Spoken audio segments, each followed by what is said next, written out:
Before he had time to think, Harry had taken his eyes off the snitch and looked down. At least 100 Dementors, their hidden faces pointing up at him, were standing beneath him. It was as though freezing water were rising in his chest, cutting at his insides. And then he heard it. And then he heard it again. Someone was screaming inside his head. A woman. "Not Harry! Not Harry! Please, not Harry!" "Stand aside, you silly girl! Stand aside now!" "Not Harry! Please, no! Take me! Kill me instead!" Numbly, swirling white mist was filling Harry's brain. What was he doing? Why was he flying? He needed to help her. She was going to die.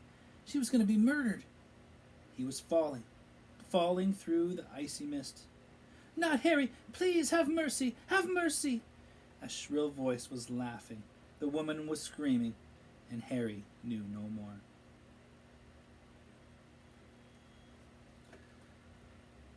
Lucky the ground was so soft. I thought he was dead for sure. But he didn't even break his glasses. Harry could hear the voices whispering, but they made no sense whatsoever. He didn't have a clue where he was or how he'd gotten there, or what he'd been doing before he got there. All he knew was that every inch of him was aching as though he'd gotten beaten. That was the scariest thing I've seen in my life. Scariest. The scariest thing. Hooded black figures, cold, screaming. Harry's eyes snapped open. He was lying in the hospital wing. The Gryffindor Quidditch team, spattered with mud from head to foot, was gathered around his bed. Ron and Hermione were also there, looking as though they just climbed out of a swimming pool. "Harry!" said Fred, who looked extremely white underneath the mud. "How are you feeling?" It was as though Harry's memory was on fast forward. The lightning, the grim, the snitch, and the Dementors. "What happened?" he said, sitting up so suddenly they all gasped. "You fell off?" said Fred. "Must have been, 50 feet?" "We thought you died," said Alicia, who was shaking. Hermione made a small squeaking noise. Her eyes were extremely bloodshot. "But the match," said Harry. "What happened? Are you doing a replay?"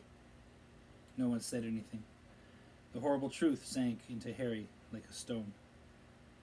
"We didn't lose." "Diggory got the snitch," said George. "Just after you fell. He didn't realize what had happened.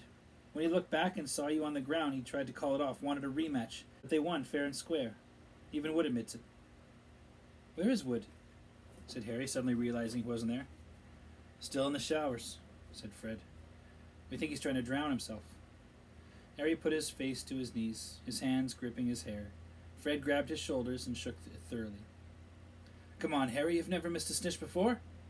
"There had to be one time you didn't get it," said George. "It's not over yet," said Fred. "We lost by 100 points, right? So if Hufflepuff loses to Ravenclaw and we beat Ravenclaw and Slytherin, Hufflepuff will have to lose by at least 200 points, said George. "But if we beat Ravenclaw..." "No way, Ravenclaw is too good." "But if Slytherin loses against Hufflepuff..." "It all depends on the points. A margin of 100 either way." Harry lay there, not saying a word. They had lost. For the first time, he had lost a Quidditch match.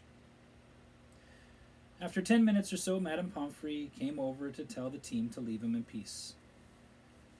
"We'll come by and see you later," Fred told him. "Don't beat yourself up, Harry. You're still the best seeker we've ever had."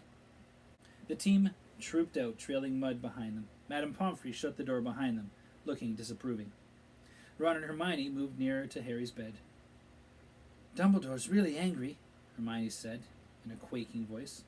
"I've never seen him like that before.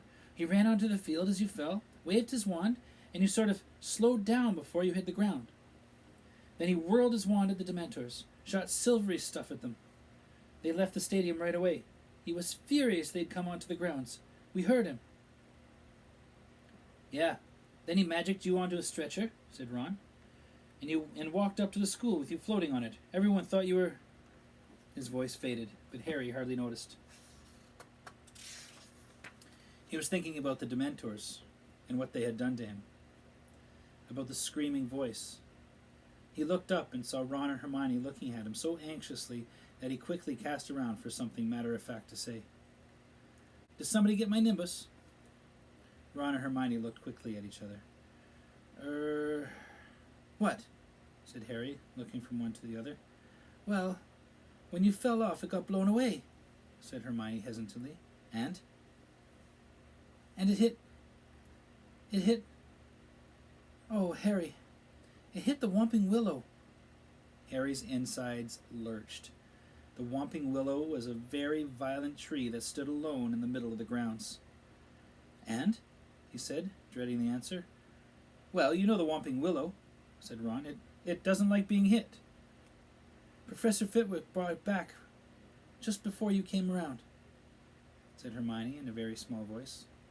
Slowly, she reached down for a bag at her feet, turned it upside down, and tipped a dozen pieces of splintered wood and twigs onto the bed. The only remains of Harry's faithful, finely beaten broomstick.